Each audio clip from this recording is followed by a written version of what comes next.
नमस्कार प्यारे विद्यार्थियों, आशा करता हूँ आपकी ऑनलाइन जो क्लास है उनमें अध्यापन हम जो करवा रहे हैं, कड़ी मेहनत कर रहे हैं और आपकी पढ़ाई बहुत अच्छी चल रही होगी।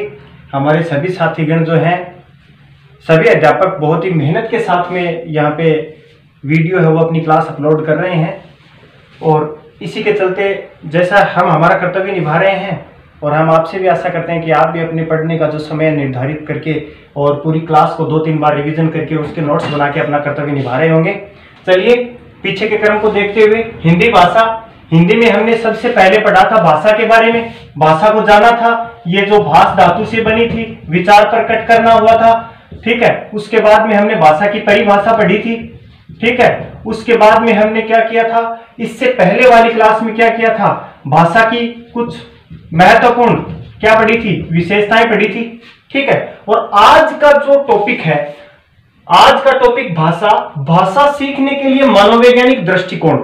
आप ये मत सोचना कि सर हमें मतलब ये इतनी गहराई से क्यों पढ़ा रहे हैं, इतना गहराई तो हमारे काम में नहीं आती। बिल्कुल 2 नंबर का जो टॉपिक है उसमें कहीं से भी प्रश्न आ सकता है और यह सबसे महत्वपूर्ण है। भाषा सीखने के लिए क्या मनोवैज्ञानिक दृष्टिकोण। मनोवैज्ञानिक एक बच्चे का जो मानसिक जो विकास होता है उसके रूप से देखें कि शिक्षा मनोविज्ञान के रूप में अगर इसको हम जोड़ें तो कैसा दृष्टिकोण होना चाहिए ताकि वो भाषा को अच्छे से सीख पाए।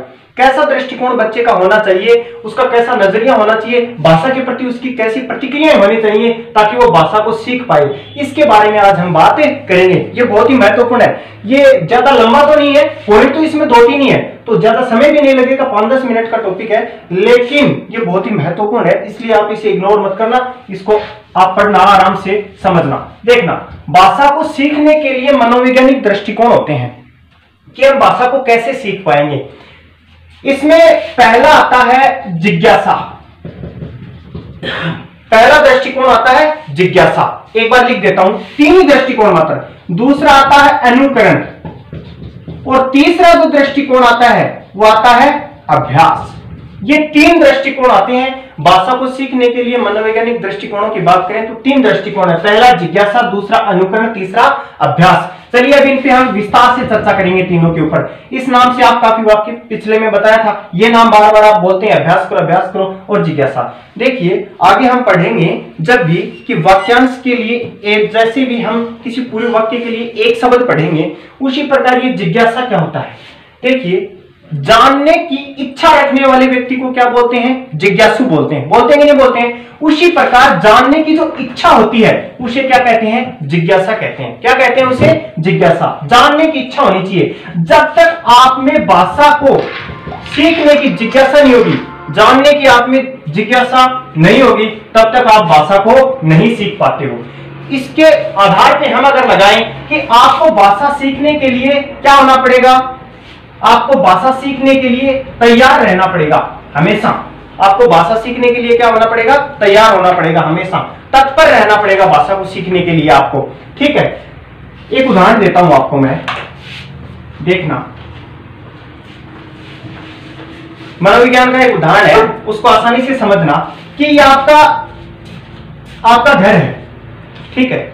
आपके घर में आप रह रहे हो और आपको भोजन लाकर दिया जाता है, भोजन लाकर दिया जाता है, लाने वाला भोजन लेके आपके पास आता है, ठीक है, आ गया। लेकिन जब तक आप उस भोजन को खाने के लिए तत्पर नहीं होगे, जब तक आप उस भोजन को खाने के लिए तत्पर नहीं होगे तब तक आपकी भूख मिटेगी क्या, नहीं मिटेगी। उसी प्रकार भाषा को सीखने के लिए आप जिज्ञासु नहीं बनोगे, आप में जिज्ञासा ही नहीं आएगी तो आप भाषा को नहीं सीख पाते हो। ठीक उसी प्रकार जैसे कि बताया गया है कि हम किसी घोड़े को क्या करते हैं, तालाब के पास तक तो ले जा सकते हैं, ठीक है, लेकिन उसको पानी पीने पे मजबूर नहीं कर सकते। ठीक उसी प्रकार जो भी गुरुजन है, किसी भी विषय के गुरुजन मान लो, जो भी गुरुजन है वो आपको मतलब ज्ञानात्मक सामग्री तो आपके पास पहुंचा सकते हैं, ठीक है, अच्छी सामग्री, पढ़ाई के लिए अच्छे लेक्चर आपके पास पहुंचा सकते हैं, लेकिन जब तक आप उनको पढ़ने के लिए जिज्ञासु नहीं होगे, आप में कोई किसी प्रकार की जिज्ञासा नहीं होगी, तब तक वो आपके लिए निरर्थक है, उनको आपके लिए निरुपयोगी है। आपका उनके लिए उन जो वीडियो लेक्चर है, वो जो सामग्री है, उसका आपके लिए कोई उपयोग नहीं होगा। तो आपको जिज्ञासु होना पड़ेगा, ठीक है। तो भाषा सीखने के लिए सबसे पहला मनोवैज्ञानिक दृष्टिकोण है वो है कि आपको क्या होना पड़ेगा, जिज्ञासु होना पड़ेगा, आप में जिज्ञासा होनी चाहिए भाषा को सीखने के लिए, ठीक है। उदासीनता नहीं होनी चाहिए, उदासीनता नहीं, तत्परता होनी चाहिए, ठीक है। अब देखो एक और उदाहरण देता हूं आपको। हम सभी, मैं मानता हूं ग्रामीण परिवेश के हैं, आसपास के लोग हैं, तो हमारे कहावत, जैसे आप ये देखना, आप अपने घर पे भैंस है, गाय है, उसको पानी पीने का जो अपना निश्चित स्थान हमारी भाषा में बोलते हैं कि आप उसको खेल के पास ले जाते हो, खेल कर भैंस ने ले गया, ठीक है। अब भैंस ने खेल कर ले गया, सकल पकड़ के ले गया, उन ते करने ले जाओगा, क्या आप ये बताओ मेरे को, क्या आप उसके सींग पकड़ के उसको पानी पिला सकते हो क्या ऐसे डुबो के? नहीं पिला सकते हो ना। जब तक वो पानी पीने के लिए भैंस तत्पर नहीं होगी तब तक वो पानी नहीं पिएगी। उसी प्रकार गुरुजी हैं, वो भी आपके पास भाषा के वीडियो, वो फिजिक्स, केमिस्ट्री, मैथ, इंग्लिश, किसी के भी वीडियो आपके पास क्लास से आपके पास पहुंचा देंगे, लेकिन जब तक आपके अंदर तत्परता नहीं होगी ना, उसको सीखने के लिए जिज्ञासा नहीं होगी, तब तक आप उनको नहीं सीख पाओगे। तो भाषा सीखने का पहला मनोवैज्ञानिक दृष्टिकोण है वो व्यक्ति को क्या आना चाहिए, उसमें जिज्ञासा होना चाहिए, जिज्ञासा होनी चाहिए, ठीक है। अच्छे से समझ में आया होगा। अब दूसरी बात है, दूसरा जो पॉइंट है वो है अनुकरण। इस अनुकरण को आप अच्छे से समझना। अनुकरण का सामान्य अर्थ मैंने इससे पहले वाली क्लास में बताया था, और वो क्या बताया था आपको, के जैसा या फिर के अनुसार। अनुकरण का अर्थ होता है कि भाषा को सीखने के लिए अनुकरण बहुत जरूरी है। के जैसा या फिर के अनुसार, मतलब एक जो बालक है, बालक समाज में जैसा भी भाषा का उच्चारण होता है, बालक समाज में रहता है, समाज में भाषा का जैसा भी उच्चारण होता है वैसा ही उच्चारण कौन करने लग जाता है, बालक करने लग जाता है। वैसा ही उच्चारण कौन करने लग जाता है, बालक करने लग जाता है। जैसा समाज में उसको भाषा का उच्चारण मिलेगा वैसा ही वो बालक उच्चारण करेगा। जैसे कोई छोटे बच्चे वाली बात है, छोटे बच्चे को आप बार बार बोलोगे ये क्या है, आप बोलोगे ये तो पेन है, ये क्या है, ये पेंसिल है, ये कौन, आप बोलोगे पापा पापा पापा। आप 4-5 बार उसी क्या करोगे, पापा नाम का उच्चारण वो सुनेगा, उसके ध्वनि जाएगी, और फिर वो आपके मुख की प्रतिक्रिया उस ध्वनि को क्या करेगा, अर्जित करेगा, और फिर वो बोल जाएगा, क्या पापा नाम है, बोल देगा। तो ये अनुकरण में मतलब के जैसा, जैसा दिखाई दे, जैसा सुनाई दे, जैसी ध्वनि सुनाई देती है वैसा ही बोलना। तो भाषा सीखने के लिए अनुकरण बहुत आवश्यक है। अगर आप उसको बार बार रटवा रहे हो पापा पापा पापा, और बच्चा उसका अनुकरण कर ही नहीं रहा, उसको ग्रहण ही नहीं कर रहा, तो आप चाहे उसे करोड़ों बार पापा बोल दो, वो पापा नहीं बोलेगा। और जब वो जिज्ञासु होकर उसका अनुकरण करेगा तो फिर वो क्या होगा, बोलने लग जाएगा। 1-2 बार हिचकिचाएगा और अंततः वो ऐसा एक समय ऐसा आएगा, एक लम्हा ऐसा आएगा कि वो ये शब्द बोलना शुरू कर देगा। अनुकरण के बारे में, ठीक है, एक उच्चारण और एक अनुकरण का हमने बताया था एक लेखन के माध्यम से।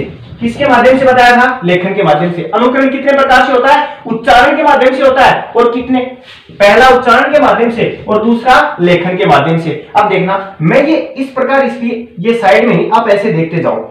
अब ये मत सोचना कि ये नीचे क्यों जा रहा है, नहीं, इस प्रकार नहीं, आप ऐसे सोचते जाओ, ये नीचे आएगा, क्योंकि यहां पे अगर ले जाऊंगा तो यहाँ कन्वर्ट नहीं होगा, ये आपस में संबंध स्थापित नहीं होगा इनका। बालक, ठीक है। दूसरा है लेखन। इससे बालक को आप यहां ले जाओ लेखन की तरफ। 0 से 2 या 3 वर्ष के बाद इसको आप विद्यालय में ले जाते हो बालक को, तो बालक को विद्यालय में ले जाते हैं, सबसे पहले वो क्या लिख देता है, जिस दिन जाता है उसी दिन क्या लिख देता है, क्या नहीं लिखता है। क्या करते हैं, उससे कै का बार बार इस समाज में, मतलब विद्यालय में कै का बार बार क्या करवाया जाता है, लेखन करवाया जाता है। करवाया जाता है कि नहीं करवाया जाता है, और फिर वो उसका अनुकरण करता है, जैसा बोर्ड पे लिखा जाता है वैसा वो देखता है उसको, ठीक है। फिर धीरे धीरे बच्चे को क्या करवाया जाता है, उसका हाथ पकड़ के, दूसरा उसका हाथ पकड़ के ऐसे करता है, फिर उसके इसी हाथ को मतलब टीचर ऐसे पकड़ता है, फिर ऐसे घुमवाता है, ऐसे करता है। तो उसने क्या किया, के जैसा, जैसा मतलब के अनुसार, जो उसको दिखाई दे रहा है वैसा ही करने की कोशिश करता है। फिर वो इस प्रकार 2-3 बार हाथ पकड़ के करवाते हैं। फिर आजकल एक पद्धति जो चली, ऐसे डॉट डॉट डॉट करते हैं, ऐसे डॉट डॉट, और फिर बच्चे को बोलते हैं इसको मिलाओ, तो वो इसको मिलाता है, फिर धीरे धीरे इसको मिलाता है, इसको मिलाता है, फिर इसको मिलाता है, ऐसा उसको अभ्यास हो जाता है, और इस प्रकार वो इस अनुकरण के द्वारा एक कै को लिखता है। तो अनुकरण के बारे में बहुत बार बोल चुका हूं, आपको बहुत बार पढ़ा चुका हूं, इससे पहले भी 3-4 बार बोला, आज भी मैं 2-3 बार। अनुकरण होता है, अनुकरण का सामान्य अर्थ है के जैसा, जैसा उसको समाज में दिखाई देता है, ठीक है, या फिर के अनुसार। बालक बालक जन्म लेता है, उसका समाज के साथ में क्या होता है भाई, संबंध होता है। समाज के साथ में क्या होता है, संबंध होता है। बालक का समाज के साथ संबंध होता है और समाज से ही अनुकरण करता है। अगर पूछा जाए बालक कहां से अनुकरण करता है, समाज से। कितने प्रकार से, 2 प्रकार से। एक तो उच्चारण जो 0 से 2-3 वर्ष का होता है, जो वो अपने घर परिवार में होता है, तो जैसी ध्वनि उसको सुनाई देती है, जैसा उच्चारण सुनाई देता है वैसा ही वो बोलता है, पापा मम्मी दादा नाना नानी काका जो भी है, ठीक है। फिर वो स्कूल में जाता है तो किसके माध्यम से करता है, लेखन के माध्यम से। अगर अनुकरण नहीं होगा तो भाषा को नहीं सीखा जा सकता है। अनुकरण बहुत जरूरी है। पहला, जिज्ञासा। भाषा सीखने के लिए क्या आवश्यक है, जिज्ञासा आवश्यक है। दूसरा, भाषा सीखने के लिए क्या आवश्यक है, अनुकरण। जब वो लेखन देखेगा नहीं गुरुजी कैसे लिखते हैं, ठीक है, तो वो कैसे लिख पाएगा। अगर गुरुजी पढ़ाते हैं वो देखेगा ही नहीं, वो लिख ही नहीं पाएगा, तो उसमें भाषा कहां से अर्जित होगी, भाषा को सीख ही नहीं पाएगा वो, ठीक है। अगर वो घर पे उच्चारण ही नहीं। अब एक बात मान लो, आप छोटी सी बात, एक उदाहरण देता हूं, बहुत ही जबरदस्त, ये सुन लेना आप आराम से, इत्मीनान से सुनना इसको, और आप समझ जाओगे कि उच्चारण और लेखन किस प्रकार से है। मैं कोई ऐसा पॉइंट नहीं छोड़ना चाहता, ऐसा कोई उदाहरण ही नहीं छोड़ूं जो कि मेरे जहन में और आपको नहीं बताऊं। देखो, एक बालक की, ये बालक है, इस बालक ने जन्म लिया। इस बालक को जन्म लेते ही, बालक को जन्म लेते ही आप क्या करो, बालक को जन्म लेते ही अलग ही एक कमरे के अंदर इसको बंद कर दो। कई बार होता ना, बालक को जन्म लेते ही उसको सेफ्टी आईसीयू वगैरह में ले जाते हैं, ठीक है। इसको आप निप्पल वगैरह से दूध पिलाओ, बढ़ता जाएगा बालक, बढ़ता जाएगा। इसके सामने जो डॉक्टर्स नर्सेज घर वाले जितने भी हैं वो जाते तो हैं इस कमरे में, लेकिन किसी भी प्रकार का ये जो बालक है इस कमरे के अंदर, ये किसी भी प्रकार का उच्चारण नहीं करते हैं। डॉक्टर वगैरह, नर्स वगैरह, इसके माता पिता, दादा दादी, कोई भी इस बंद कमरे में जब कोई भी जाता है, इस पर कोई भी कुछ भी नहीं बोलता, दूध पिलाते हैं, वापस आ जाते हैं। बालक रोता है, दूध पिलाते हैं, वापस आ जाते हैं। मान लो 5-6 साल इसी कमरे में गुजर गए और फिर इस बालक को आप बाहर निकालो, क्या ये बालक बोल पाएगा? क्या ये बालक बोल पाएगा? नहीं बोल पाएगा, क्योंकि इसने भाषा का अर्जन नहीं किया, भाषा सीखी नहीं। इस भाषा का न तो इसने कभी उच्चारण सुना और न ही कभी इसने भाषा का लेखन सुना, कभी नहीं सुना। ये इसने कभी सुना ही नहीं। 5-6 वर्ष तक कोई बोला ही नहीं, एक बंद कमरे में जन्म लेते ही। और इसको जब 5-6 वर्ष बाद में बाहर निकाला, और निकालते ये पापा मम्मी कभी नहीं बोलेगा, ये कुछ नहीं बोलेगा। क्यों? क्योंकि इसने कुछ सुना ही नहीं 5-6 वर्ष तक। तो जब इसने ग्रहण ही नहीं किया, अनुकरण ही नहीं किया उच्चारण के माध्यम से या लेखन के माध्यम से, तो ये बोलेगा कहां से? तो इसलिए भाषा को सीखने के लिए अनुकरण बहुत ही आवश्यक है। अनुकरण दूसरी शर्त है भाषा को सीखने के लिए, ठीक है। अब देखो, छोटी सी बात है, एक और उदाहरण है, मैं दे ही देता हूं आपको। आप आराम से पढ़ें, ये नहीं सोचे कि सर इसी में अटके हुए हो, 2-3 क्लास हो गई, आप क्यों नहीं? क्योंकि ये नींव है भाषा सीखने की, और ये नींव इतनी मजबूत होनी चाहिए कि भविष्य में हिंदी नाम के अगर कुछ भी आए, हिंदी के बारे में कुछ भी पूछें, तो आप कभी भी हिचकिचाएं नहीं। क्योंकि एक पढ़ाने वाले का परम धर्म वो ही मानो आप कि उससे पढ़े हुए जो भी बच्चे हैं ना, वो इतने उस विषय के अंदर दक्ष हो जाएं कि कभी भी उनके सामने कोई भी अचानक प्रश्न आए तो भी उनमें घबराहट नहीं आए। तो ये देखो, देखना, एक बालक, एक परिवार में जुड़वा बच्चे होते हैं, जुड़वा बच्चे होते हैं ए और बी, 2 बच्चे जुड़वा हो गए, जुड़वा बच्चे दोनों हुए, दोनों बच्चे जुड़वा हो गए। अच्छा, जन्म होते ही, मान लीजिए 2-4 माह के बाद जन्म होते ही एक बच्चे को तो भेज दिया अमेरिका, ठीक है, क्या भेज दिया, और एक बच्चे को भेज दिया चाइना। अब तो मत भेज देना, वर्तमान में तो कंडीशन खराब है। मान लो, आप उदाहरण दे रहा हूं मैं, एक बच्चे को यूएस भेज दिया, एक बच्चे को चाइना भेज दिया, ठीक है। ये 5-6 वर्ष बाद बच्चे वापस आते हैं, 5-6-7 वर्ष बाद में। तो ये आते ही मेरे को ये बताओ, मारवाड़ी बोलेंगे क्या? नहीं बोलेंगे ना। क्यों नहीं बोलेंगे? ये तो वहां की भाषा, वहां के समाज से अनुकरण करेगा, और ये चाइना के समाज से अनुकरण करेगा, और वैसी भाषा का ये दोनों प्रयोग करेंगे।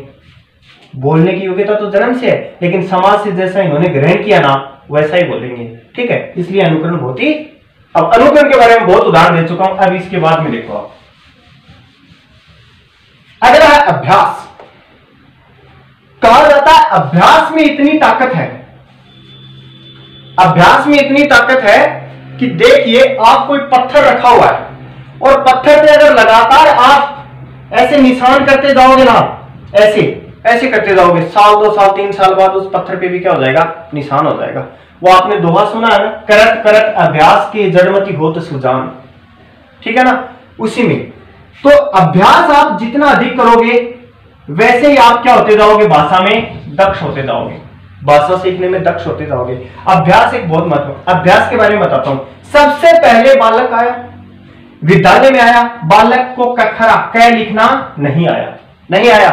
अच्छा, ये थोड़ी ना पहले दिन बालक स्कूल में गया और वो जब घर गया, घर जाते घर वालों ने उससे बोला चल लिख के, वो नहीं लिख पाया तो स्कूल को दोष देते हैं, हमारा बच्चा तो स्कूल में गया था, आज कहीं नहीं लिखना है इसको। ऐसे थोड़ी ना होता है। बालक 2-3 माह तक वो जाता है, उन स्कूल की परिस्थितियों को अपने अनुकूल करने की कोशिश करता है, ठीक है, वो उनके अनुकूल होती हैं। धीरे धीरे वो कह नहीं लिख पाता, ऐसे लाइन करता है, कभी ऐसे लिख देता है, ऐसे कर देता है, ये सारी प्रक्रिया चलती है। वो फिर अभ्यास उससे गुरुजी करवाते हैं, फिर वो ऐसे ऐसे करके ऐसे लिखता है, फिर कभी इसको टेढ़ा करके इसको लिख देता है, ये लाइन ऐसे कर देता है, और धीरे धीरे फिर उसको डॉट डॉट के माध्यम से सिखवाया जाता है, फिर उसका हाथ पकड़ के ऐसे करवाया जाता है, फिर दोबारा हाथ पकड़ के ऐसे करवाया जाता है। धीरे धीरे गुरुजी हाथ छोड़ देता है, वो ऐसे करता है, ऐसे करता है, फिर वो धीरे धीरे इसका क्या कर देता है, क का लिख देता है वो, ठीक है। तो इसलिए ये उच्चारण और लेखन के बाद में सबसे महत्वपूर्ण क्या है, अभ्यास है।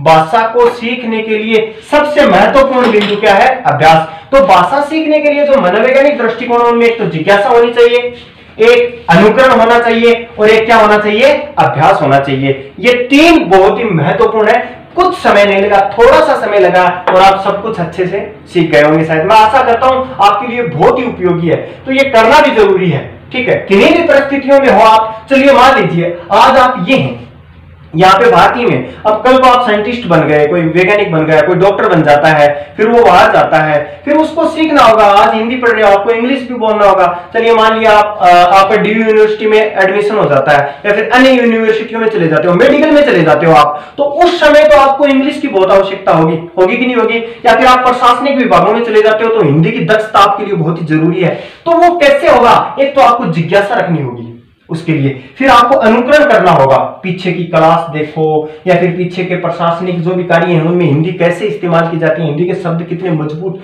कितने दक्ष, हिंदी के मतलब ऐसा जो हिंदी के विद्वान है उनके द्वारा वो ये व्याकरणिक प्रक्रिया कैसी होती है, उनमें आपको दक्ष होना पड़ेगा, उनका अनुकरण करना पड़ेगा, ठीक है। और एक आपको बार बार अभ्यास करना होगा। अगर ये आप तीनों नहीं करोगे तो आप अन्य विद्यार्थियों से पिछड़ जाओगे। तो ये आप तीनों के लिए बहुत ही ये तीनों आपके लिए बहुत ही महत्वपूर्ण है, ठीक है। इसके बाद में पढ़ेंगे हम भाषा का, एक बालक में भाषा का विकास क्रम कैसे होता है। भाषा का विकास क्रम, बालक भाषा किस क्रम से सीखता है। भाषा का विकास क्रम, बालक में बालक है किस प्रकार उसका विकास होता है, ठीक है। या फिर आप कैसे भी मान लीजिए समाज में भाषा का विकास किस प्रकार से होता है वो देखना। भाषा के सिद्धांत आते हैं, हालांकि कक्षा 12 के लिए तो आपने सबसे पहले सुना होगा, लेकिन जैसे भी एक टीचिंग का जो मेथड आता है उसमें भाषा को सीखने का जो विकास, उसके विकास का जो क्रम है वो एक निश्चित क्रम है, उसमें आता है देखना। सबसे पहले आता है सुनना, फिर आता है बोलना, फिर आता है पढ़ना, ठीक है, और उसके बाद में आता है लिखना, ठीक है। सुनना, बोलना, पढ़ना और लिखना, सुनना, बोलना, पढ़ना और लिखना, ठीक है। इस प्रकार से आएगा। देखना, सबसे पहले भाषा को क्या होता है, भाषा का उच्चारण के रूप में, ध्वनि के रूप में या आवाज को क्या किया जाता है, सुना जाता है। उच्चारण के द्वारा इस भाषा का क्या किया जाता है, किसी भी भाषा का मानो आप क्या किया जाता है, अनुकरण किया जाता है। किस माध्यम से होगा, उच्चारण के माध्यम से अनुकरण होगा, उसे ग्रहण करेंगे। जैसे कि सर बोलना सिखाते हैं, सुनना, उसके बाद में बोलना, अनुकरण किया जाता है। कैसे किया जाता है, एक छोटा सा उदाहरण देता हूं आपको। जैसे कि आप प्रार्थना सभा देख लीजिए, स्कूल की प्रार्थना सभा आप देखोगे, स्कूल की प्रार्थना सभा में क्या होता है, स्कूल की प्रार्थना सभा में आगे ये मान लीजिए 1 2 3 बालक या फिर 3 बालिकाएं आगे खड़े होते हैं प्रार्थना सभा में। फिर वो प्रार्थना बोलते हैं ना, वो क्या करते हैं, उसका उच्चारण करते हैं, ध्वनि, ठीक है, ध्वनि का वो उच्चारण करते हैं, बोलते हैं। और फिर प्रार्थना सभा में उपस्थित जितने भी बच्चे होते हैं वो फिर उस उच्चारण को, उस ध्वनि को सुनते हैं, और सुनने के बाद में वो क्या करते हैं, बोलते हैं। देखो, सबसे पहले भाषा को क्या किया जाता है, भाषा का विकास का क्रम जो है सबसे पहले सुना जाता है। अनुकरण होता है सबसे पहले उच्चारण के माध्यम से हो या फिर आप लेखन के माध्यम से भी, वो अलग प्रक्रिया। लेखन के माध्यम से क ख ग सिखाया जाता है, सबसे पहले सुना जाता है। जैसे प्रार्थना सभा के अंदर अनुकरण किया जाता है, 3 बालक और बालिका वो पहले एक लाइन, एक पंक्ति है मधुर स्वर में बोलते हैं, फिर पूरी प्रार्थना सभा उसको सुनती है और फिर उनके पीछे पीछे बोलती है। तो सबसे पहले सुना जाता है और उसके बाद में सुनने को ये ग्रहण होता है और फिर क्या होता है, इसको बोला जाता है। पहला क्रम ये, पहला ये है सुना जाता है, दूसरा बोलना, ये क्रम है। इसके बाद में पढ़ने और लिखने में देखिए, पहले पढ़ा जाता है, पहले क्या होता है, पढ़ा जाता है, और उसके बाद में क्या किया जाता है, लिखा जाता है। ये भाषा का क्रम है। कोई भी बालक हो या कोई भी व्यक्ति, मान लीजिए नई भाषा को सीखने वाला है, कोई बालक भाषा सीखता है, सबसे पहले सुनता है, उस सुनने को वो क्या करता है, ग्रहण करता है, उसका फिर वो उच्चारण करता है, सुनने के बाद में वो क्या करता है, बोलता है, फिर वो पढ़ता है। जैसे कक्ष में अध्यापक आया और एक बालक कक्ष में बैठे हुए हैं बालक, तो सबसे पहले इस क्रम को मैं बताता हूं। बालक बैठे हैं, सबसे पहले अध्यापक आएगा, वो बोलेगा कै, बच्चा सुनेगा। आज हम पढ़ाएंगे आपको कै, बच्चा सुनेगा। देखो, सबसे पहले अध्यापक क्या करेगा, बोलेगा तो बच्चा क्या होगा, सुनना। बच्चे की सीखने की बात है, अध्यापक पहले बोलता है, मान लो एक अलग बात है, पहले सुनेगा बच्चा, फिर वो पीछे बच्चा, सभी बच्चे बोलेंगे आज हम क्या पढ़ेंगे, कै, फिर वो बोलेंगे। फिर यहां पे अध्यापक लिखेगा कै, अध्यापक क्या करेगा, लिखेगा, तो बालक इसको पढ़ेंगे, इस कै को बालक क्या करेंगे, पढ़ेंगे, और फिर बालक अपनी नोटबुक के अंदर क्या लिखेंगे, कै। समझ में आई बात? इस प्रकार से होता है। पहले भाषा को सीखने के लिए पहले सुना जाता है, सुनने के बाद में हम फिर क्या करते हैं, बोलते हैं, फिर हम क्या करते हैं, पढ़ते हैं, और पढ़ने के बाद में उसको क्या करते हैं, लिखते हैं। अध्यापक आया, अध्यापक ने बोला, तो सबसे पहले सुना। तो भाषा कौन सीख रहे हैं, भाषा कौन सीख रहे हैं, भाषा कौन सीख रहे हैं, विद्यार्थी सीख रहे हैं ना। तो विद्यार्थियों के लिए पहला पायदान कौन सा हुआ, सुनना, पहले उन्होंने सुना। दूसरे नंबर पे क्या हुआ, वो बोले, दूसरा क्या हुआ, बोल लिया। तीसरा क्रम उनके लिए अध्यापक ने जो लिखा वो उन्होंने क्या किया, पढ़ लिया, और चौथा क्रम उन्होंने अपनी नोटबुक में लिख लिया। तो ये भाषा के विकास का क्रम है। देखा, इसमें देखो, सबसे पहले सुनकर ग्रहण करता है, बोलकर अभिव्यक्त करता है, पढ़कर तो ग्रहण करता है और लिखकर अभिव्यक्त करता है। ये भाषा का विकास है। किसी भी बालक में देख लीजिए, किसी भी व्यक्ति में, सामाजिक प्राणी अगर नई भाषा को सीख रहा है, अन्य भाषा को, सबसे पहले सुनेगा, सुनने के बाद वो सुनकर उसको ग्रहण करेगा, फिर उसको उच्चारण करेगा, फिर वो बोलेगा, उसको बोलने के बाद में अगर फिर लेखन में आएगा तो सबसे पहले वो लिखा हुआ पढ़ेगा, किसी का लिखा हुआ वो पढ़ेगा और उसको देखकर फिर क्या करेगा, लिखेगा। तो पहले पढ़ना आएगा, फिर लिखना आएगा। तो ये भाषा का विकास क्रम है। ये नॉर्मल सी बात है। भाषा का मतलब भाषा सीखने के लिए मनोवैज्ञानिक दृष्टिकोण और भाषा के विकास का क्रम, ये दोनों जो टॉपिक हैं, ये इस भाषा के बारे में बहुत ही महत्वपूर्ण है। क्यों महत्वपूर्ण? हालांकि आज तक कक्षा 12 में इनसे संदर्भ कोई प्रश्न तो नहीं आया, लेकिन ये हमारा कक्षा 12 का तो मेन टॉपिक ही है, भाषा, लिपि और व्याकरण। तो भाषा नाम जहां तक रहेगा, भाषा में जो कुछ है वो सब कुछ पढ़ना हमारा कर्तव्य बनता है। इसलिए 2 पॉइंट मैंने सोचा कि इनको भी छोड़ना नहीं है, ठीक है। तो इनको अच्छे से आप तैयार कर लेना। कोई भी दिक्कत आए, कोई भी समस्या, कोई भी प्रश्न हो तो आप कमेंट बॉक्स में जरूर लिखें, और आप हमारे चैनल को सब्सक्राइब कीजिए। आप सब्सक्राइब कम ही कर रहे हो, न लाइक कमेंट वगैरह किया करो इसके ऊपर। अपने विद्यार्थी हैं, अपने रिश्तेदार हैं, जितने भी पढ़ने वाले हैं या हिंदी भाषा सीखने वाले हैं या फिर फिजिक्स केमिस्ट्री है तो वो पढ़ने वाले हैं, तो उनके पास ये भेजो, शेयर करो उनको व्हाट्सएप के द्वारा, ताकि आपको भी ये प्रसन्नता होगी, उनके जवाब आएंगे कि आपके टीचर कैसा पढ़ा रहे हैं, तो फिर वो आपको बताएंगे, तो आपको भी एक फिर से जितना ज्यादा इसको शेयर करोगे उतना ज्यादा आपके लिए फायदा होगा। क्यों फायदा होगा, इसमें भी एक बहुत ही महत्वपूर्ण बात है। आप शेयर करोगे, आपके पास प्रतिक्रिया आएंगी और प्रतिक्रियाओं से आप अपने आप को मजबूत पाते जाओगे कि हाँ मैंने बहुत अच्छा पढ़ा है, मैंने कैसा पढ़ा है। तो ये बहुत एक मनोवैज्ञानिक दृष्टिकोण है, ये भी एक प्रकार का। तो आप लाइक कीजिए, शेयर कीजिए, सब्सक्राइब कीजिए और इसको अच्छे से पढ़ना। फिर भी कोई दिक्कत आए तो आप कमेंट बॉक्स में जरूर लिखना। धन्यवाद।